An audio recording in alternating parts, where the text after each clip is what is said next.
Hello techies. Welcome to Upptalk. Let's talk about Upptalk before we get started with the video. Upptalk is an online community for live, interactive software training, creating confident individuals capable of using global business tools. Let's speak about Snowflake in this tutorial video. Snowflake provides an enterprise solution that makes gathering, processing, and using a huge amount of data easy. It serves many technology areas, including data integration, business intelligence, advanced analytics, and security and governance. It helps organizations to discover access, and share the information, and allows its customer to manage storage and computes to scale independently. Upptalk will post the next video shortly, so stay tuned for that. In addition, click the like and share buttons, and if you find this video helpful, subscribe to our channel. Mr. Mahesh, a certified trainer in Snowflake, will give you detailed information about Snowflake. Let us get started right away once we greet him.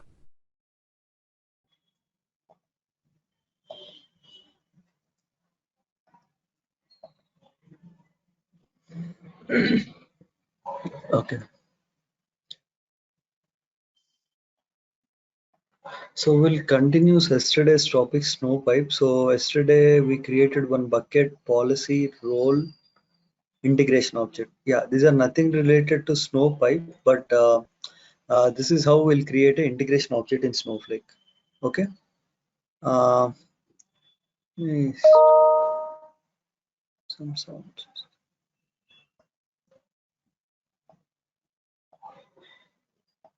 All right, so Snowpipe, let's I created a stage also, right? Yeah, stage. So this system.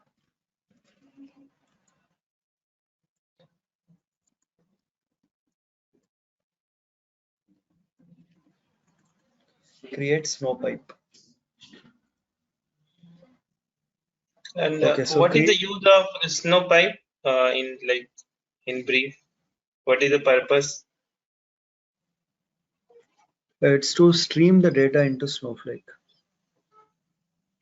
We have like data queue similar to here, like we are reading that data queue and then putting the data, and then we are again putting the data in same queue. Is it like that or something different? Let me cover.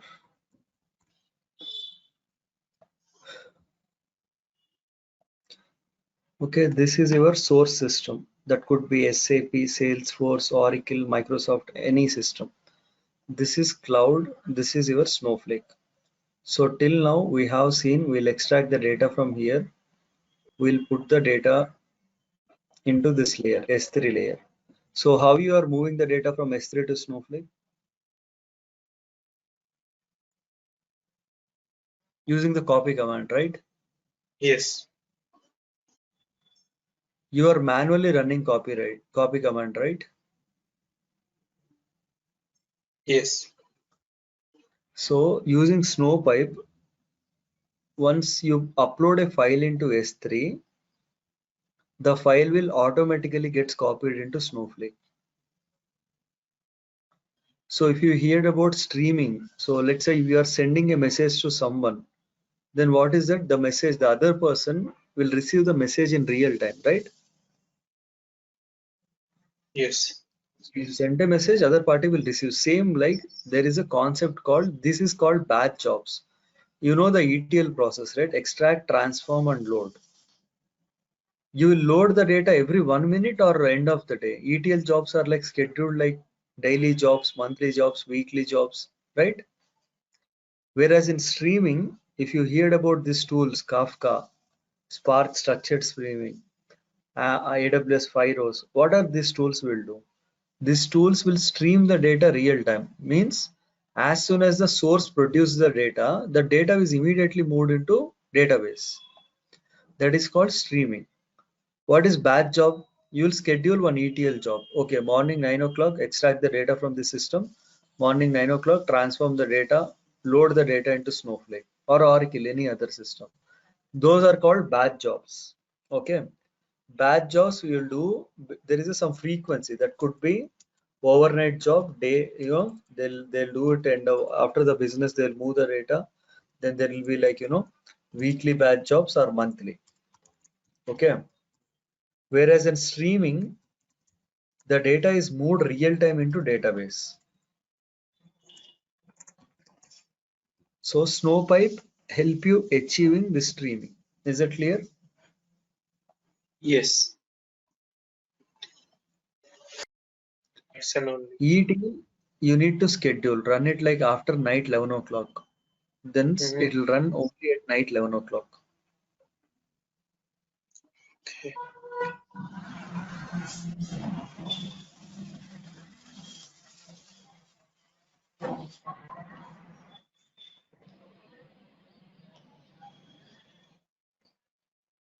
One second.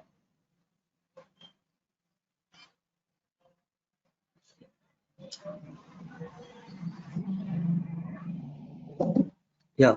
So yeah, these are jobs, these are scheduled. So they won't run 24/7. If you say weekly, it will run only the weekly, means Sunday or Saturday. Monthly means once in a month. Night means once the business time is ended. So morning business people will enter the data into systems. Night maybe like 12 o'clock. Once after 12, whatever happened throughout the day. Sorry, here I can't move the time. So yeah, night 12 o'clock the batches will start. Whatever the today's data will be data moved into Snowflake. Okay. So Snowflake, Snowpipe is a concept helps you with the streaming. So if you want to read what is streaming and all, batch versus stream.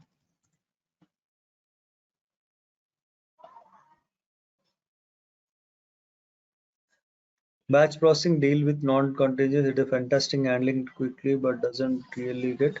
Batch jobs are not real time. Okay. Whereas streaming jobs, it is like real time. You can stream the data real time. Batch versus stream processing. So Snowpipe again helps you to stream the data into Snowflake.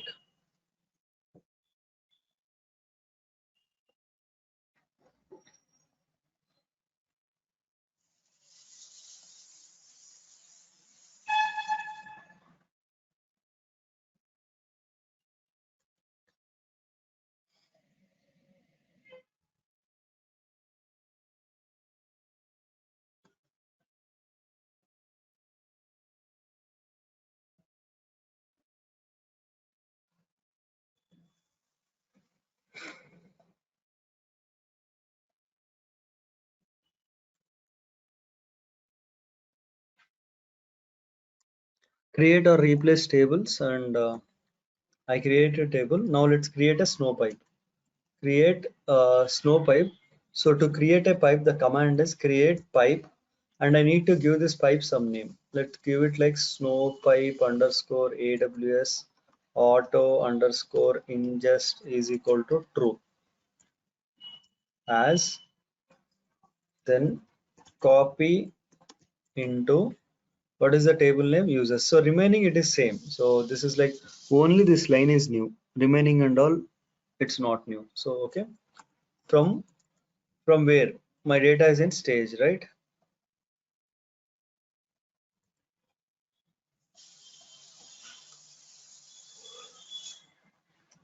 Then file format is equal to, then type is equal to CSV, skip header is equal to 1.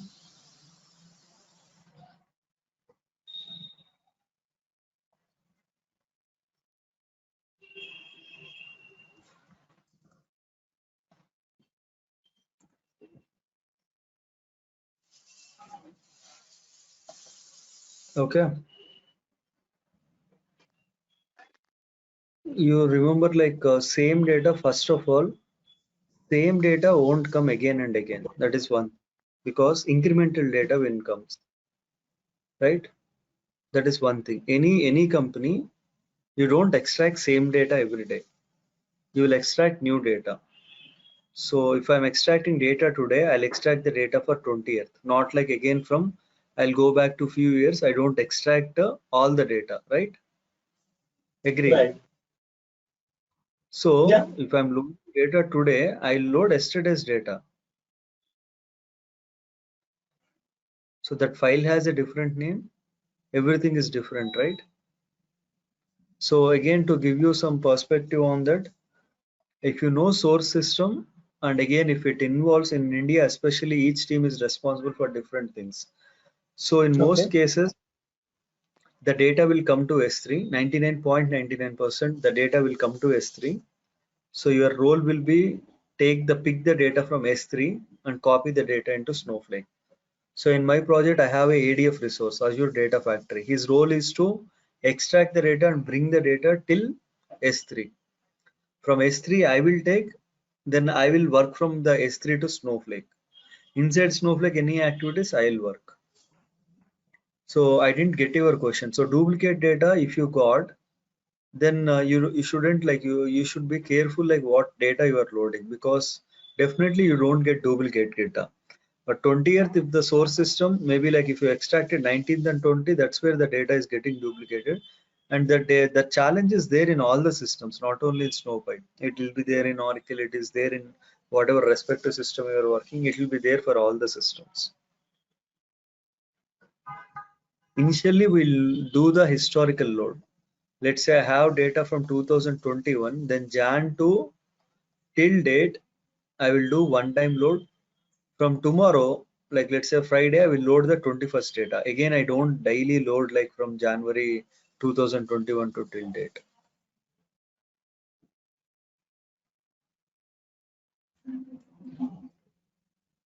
Yeah, perfect. Okay, so I created Snowpipe.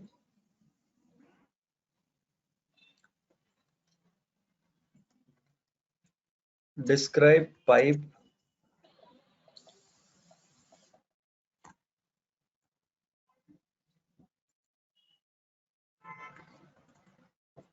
So if I describe the pipe, I'll get few properties of the pipe. What is the pipe name?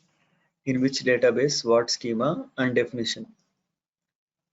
So Snowpipe, it will just run your copy command automatically. So as soon as you upload some file into S3, S3 will send a notification to the Snowpipe. Snowpipe will just run this copy command. Okay, it will just run this copy command. Now we need to log into AWS.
So let me see the bucket name Snowpipe AWS.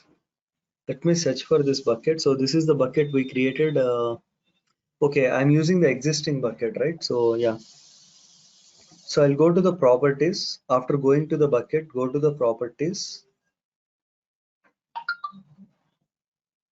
Go to the event notifications. Event notification, click on create event notification. Give some name. Notify AWS. No, notify Snowflake or Snowpipe. When I want to send a notification, whenever a new object, if I upload any new file into AWS, that is called put operation. Whenever we uploaded any files into S3, I want AWS S3 to send notification to Snowpipe. Okay, I'll come here and I'll select SQS queue. And here enter SQS QARN. So I'll come to Snowflake. Again, if you see notification channel. So I will copy this notification channel. I'll come here. I'll save changes. Okay. Now what happened?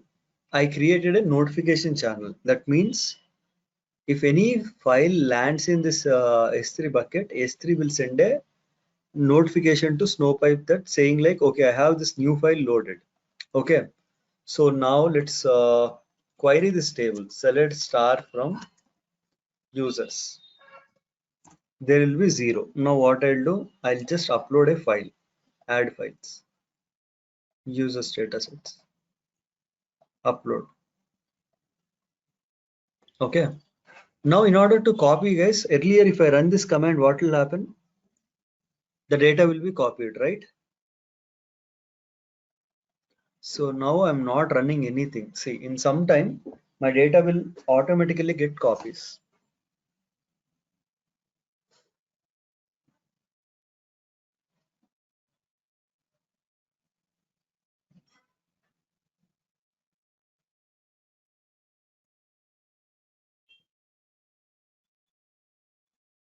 So let's run this. Still it is not yet copied. Just wait, give it some time.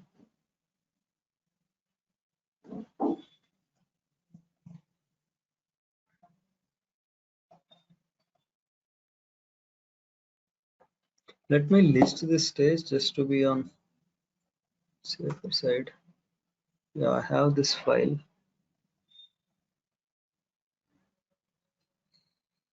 You can see data got copied. Did I run any copy command? No, right? No. So 1000 rows got loaded. Now again, if I upload one more file,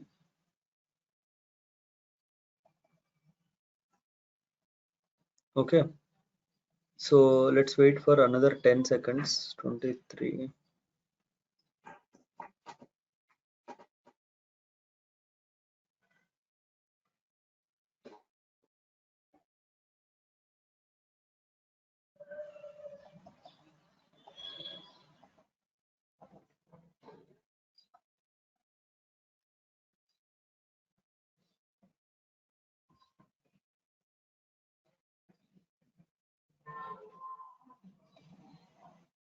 Okay, 2000 rows. Understand what is the difference between bulk loading? Bulk loading is when you are manually running the copy command, that is called bulk loading in Snowflake, versus Snowpipe. Now can list on what is the differences. This is something you are manually loading, and that is a bad job, whereas this is like you are streaming the data real time. So as soon as the file comes in S3, within like near real time, not exactly real time, near real time. And here it uses virtual warehouse, whereas Snowpipe, it uses serverless compute in the backend.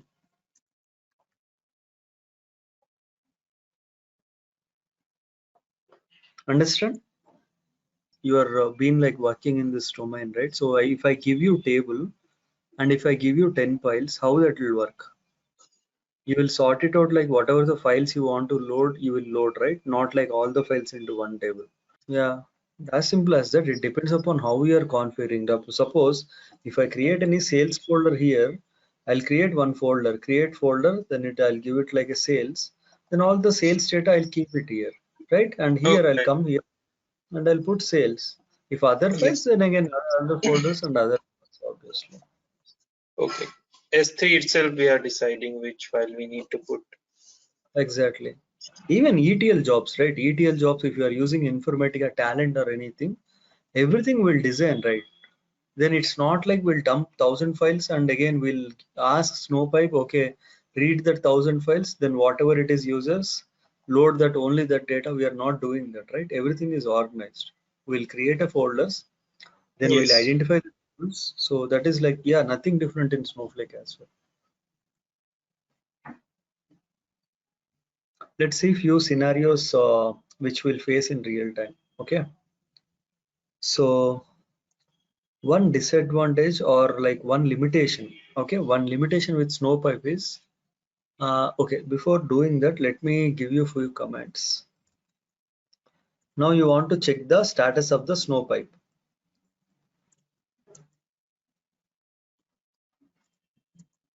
Select system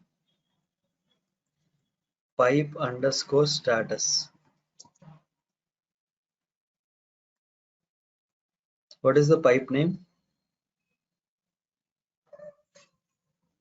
Snowflake. Yes. So when I run this, I'll get the status of the pipe. Is it running or sleeping or whatever? Is there any pending file count? Every details I can find it out from here. Okay. Now for some reasons I want to stop this pipe because this will run. I mean, it is keep on running because it will wait for the files. If any files lands in S3 bucket, it will load the files, right? So I want to stop the pipe now. Then the command is alter pipe snowpipe underscore AWS set pipe execution paused is equal to true. Okay.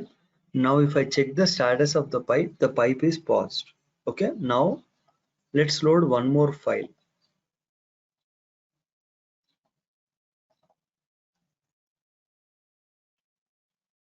Okay. Now even if I wait 1 hour, the data won't get loaded because the pipe is currently been paused.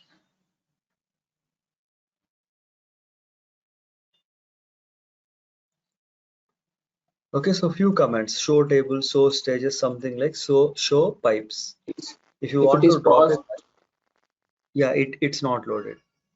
Yeah, after you paused it, if you want to run, then you need to say like alter pipe snow pipe underscore AWS refresh.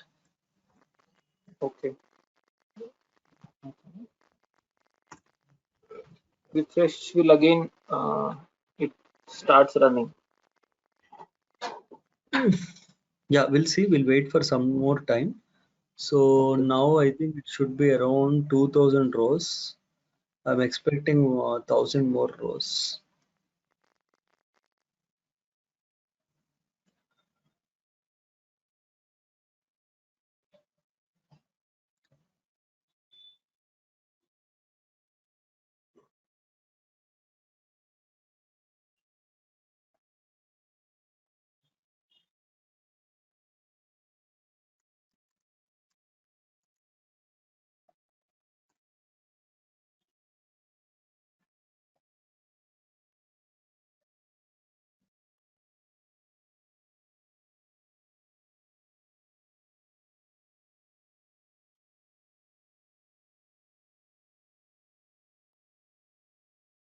When it is passed, I think it won't run. And if you want to Okay. load one file, then you need to run your copy command manually. How you will run the copy command manually? You will put your file name, whatever you want to load. The file name is abc.csv. Then run the copy command manually. Okay. Yeah, understood. Yeah, because if we are not expecting more files for the day, so if it is only one, we can use that copy command. That was the answer, like which I wanted to know. If I know for the entire day, rest of the day, I have only one file to be coming up, so I don't need to again switch on the pipe execution. See, So okay. One thing to clarify. This runs on serverless computing. Okay. yeah. So they won't charge you for the time it ran. See, like warehouse, the concept is different here. Pipes Okay. will always run 24/7, 365 days. Oh, Okay. okay. Hmm. So what is serverless computing is, how it works is, What is server? You have physical CPU and RAM, right? You have the CPU, RAM and hard disk. This is server. Even if you provision a server on cloud, physical hardware is there. So for the time you used the server, you will be charged, right? If you keep it on 24/7, 24 hours, they will charge you for 24 hours because the system should be on.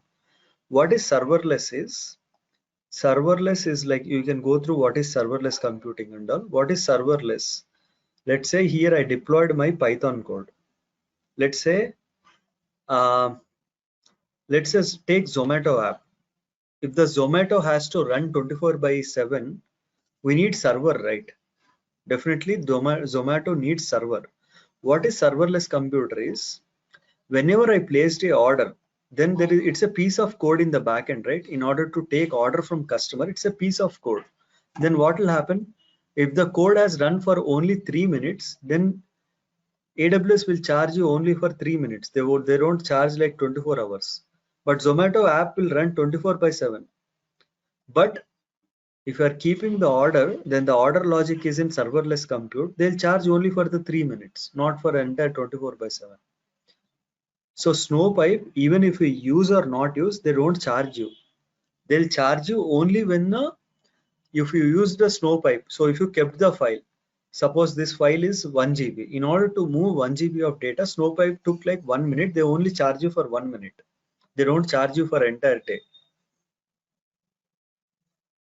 Okay.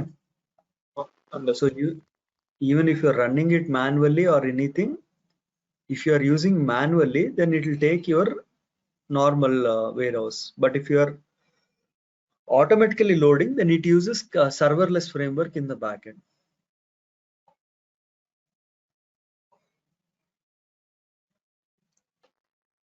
See, it's not like we'll use only Snowpipe when there is a real-time use case.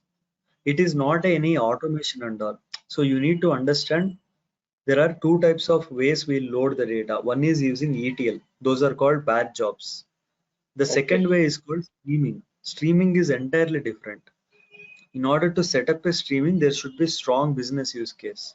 So when we'll use Snowpipe is, I have some dashboards. So let's say, imagine the scenario. If I mean, I'm not. So what? In which tool you are working? You are saying, everyone? It's AS400 RPG. AS400. Yeah, it's Yes. RPG. It is RPG. also it is legacy system. Yeah, I can see that this IBM, because of these people, the entire investment banking companies are still like outdated. They're still using this software. They provide very secured banking still there, so they are not moving from that system. Yeah, the entire, take any reputed investment banking company, JP Morgan, Franklin Templeton, one of the biggest investment banking. If you go to that company, you know what you will be working on is this black screens. So they want to upgrade Franklin Templeton. I'm part of that project. They are really pissed off with all the systems. Trust me, 4 or 5 years they are doing that project. Never like the where it got started. Still it is there, because it's not easy to replace these systems. And again, these are like very outdated. But still, that is what it. So anyway, maybe you're from different backgrounds and all. See, I'll give you some context. This is your application. Okay. Application. This is your database. Okay. This is your data warehouse. So you are like, you kept some order. Data warehouse is different. Database is different. Data warehousing is a concept. Again, here also you have database. So here I kept some order. Okay. So if I kept that order will be saved in the server, right? In the database. Why Yes. we will do data warehousing? To archive the data, and also this acts as a single source of truth. If I go to the Deloitte, if I ask them like, what is the company revenue 4 years back? Do they go to this server? No, they'll always refer to the data warehouse. This acts as a single source of truth for entire company.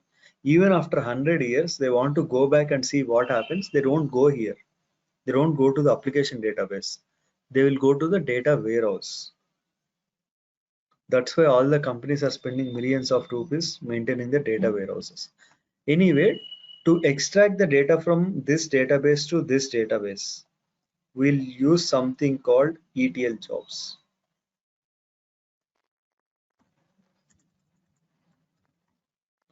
This is OLTP system, transactional processing systems. So these systems are designed to take input data of like high transactions, high amount of transactions, share market, anything. In seconds, the prices will change. These are optimized to write the data. Okay. These are optimized. These systems are designed to take the data, optimized to write the data. Whereas OLAP, these are for analytics. Okay. These are optimized for read. You can read the data, but the same amount of data, whatever you are writing, you can't write to that, the frequency. So OLTP system, OLAP system. Okay. So here, let's say Amazon per day, throughout all the Amazon Australia, Amazon India, Amazon Europe, or whatever, Amazon there throughout, Coca-Cola, throughout the world it is there. So per day, how many transactions? For example, like let's say Coca-Cola is selling bottles throughout the globe. Per day, let's say they have 20 million transactions. Or like, take your investment banking. SBI, how many withdrawals the customers will do throughout the India? At least like 50,000, at least like 2 million transactions per day. So here the 2 millions of records are there. If I move the 2 million records here, can I connect Tableau dashboards and all? No, it will crash. What I have to do? I am interested in knowing how many amount of is withdrawn from the ATMs. Then what I will do? 2 millions. I will sum, I will aggregate, and I'll move the aggregated data to here. Extract. What is extracting? Extracting the data from OLTP system. What is T? T for transforming the data. So what is transforming? Aggregating the data. 2 million transactions are done. I'm just summing up all the data. Loading. Extract, transform, load. Load is to load the data into final database. That could be Redshift, BigQuery, Snowflake, any system. So this is called, the process is called the process of moving data via ETL. There are two types. One is batch job. These are called batch jobs. What is batch job? So SBI analytical team, if the SBI vice president, they ask like, till now how many transactions are like, till now how much money is withdrawn from SBI ATMs throughout India? Then the answer is, we can't say, you need to wait for one day, because night 12 o'clock this batch job will run. This batch job will extract the data from OLTP to OLAP. That happens overnight. That is scheduled one time. Daily after night 12 o'clock it will run. These are called batch jobs. The modern internet companies, Netflix, Uber, Zomato, Paytm, these are works in the streaming. Streaming concept is something new in the market. Streaming. Streaming means the moment customer withdraws anything, the info will flow real time into OLAP. All the business intelligence systems will refresh. Tableau, Power BI. Okay. So we are working on the streaming now. Streaming is not automating this. The concept of streaming is, here the business use case is, I have a dashboard. I want to see the numbers in real time. Because why we want to see the numbers in real time? I will take some business decisions based upon seeing the data in real time. Okay. So this is not any kind of automation. Why I explained all this is not automation, guys. This is not automation. This is called streaming. This is called batch jobs. Okay. Don't think of this as an automation. It's not automation. So Snowpipe is streaming, whereas bulk loading is you are manually running. That is a batch job. There is a difference.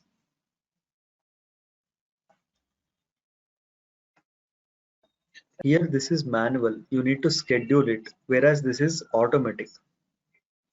Like let's say I can put the file into S3 at 543 or 1150 or 1160. Whenever I place, it is a streaming. This is a batch job. That's the difference.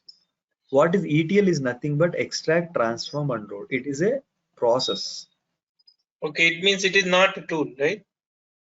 It's not a tool. Okay.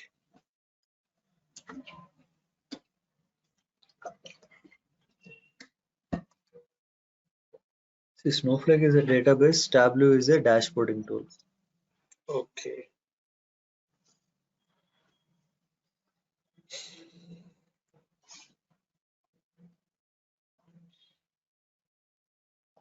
Okay, what I'm missing here. Okay, Snowpipe. Yeah, I was about. Okay, I paused the pipe anyway. Let's see. So there are few limitations with Snowpipe. What is the limitation is, let me load one more file, our bad records file.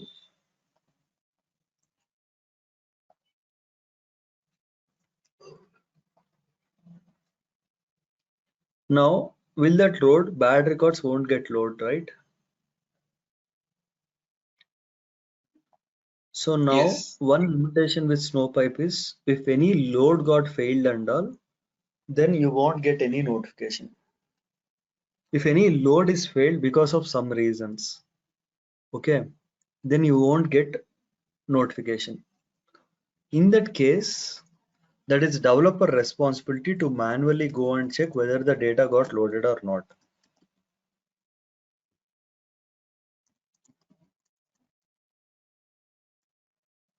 We have a function called validate pipe load. Okay, pipe underscore name, and I need to give the Snowpipe.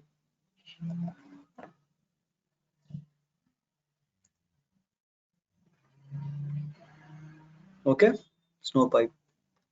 So again, I need to give the start time and end time, from when to when the data should come.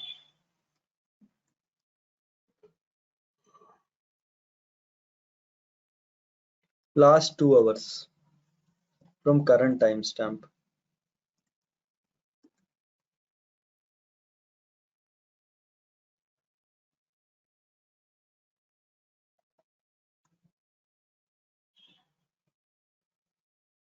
Okay, any errors are there, that errors will be caught here.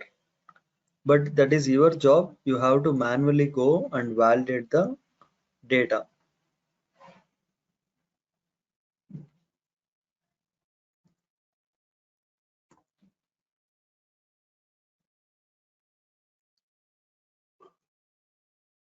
I think it is still in pause state, right? So Yes, it is in paused state. But this it is will a not. command where, yeah, it won't capture.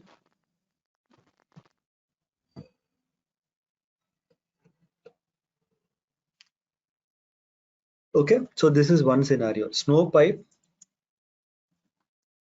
there is a no failure notifications for Snowpipe.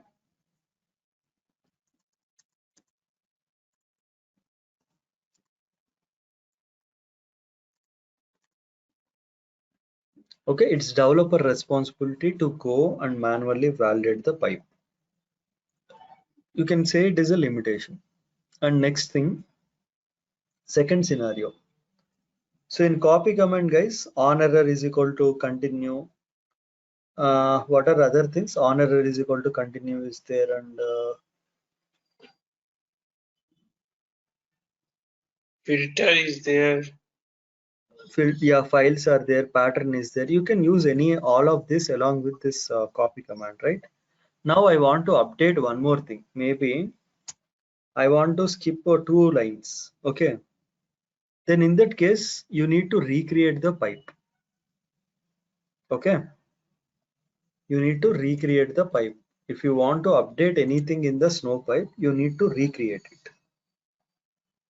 Okay, recreating the pipe won't change the notification channel. Recreating the pipe won't change the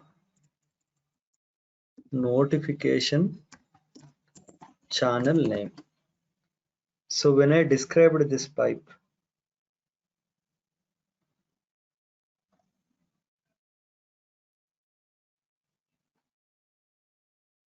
where is the pipe I got here? So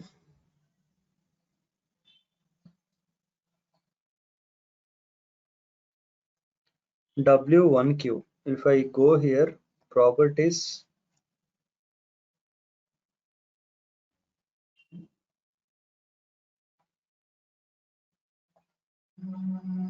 W1Q,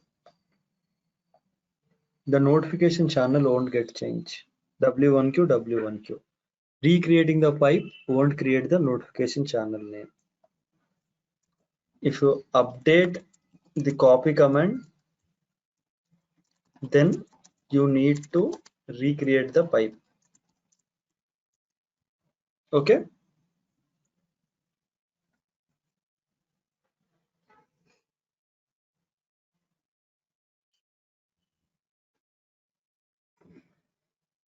Again, yeah, I think Snowpipe, it is very simple. Concept wise, it is used. There should be strong business case.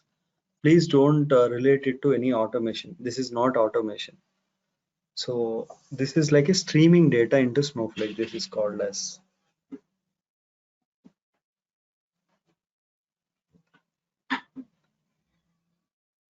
So yeah, that's it, guys. I'll stop here.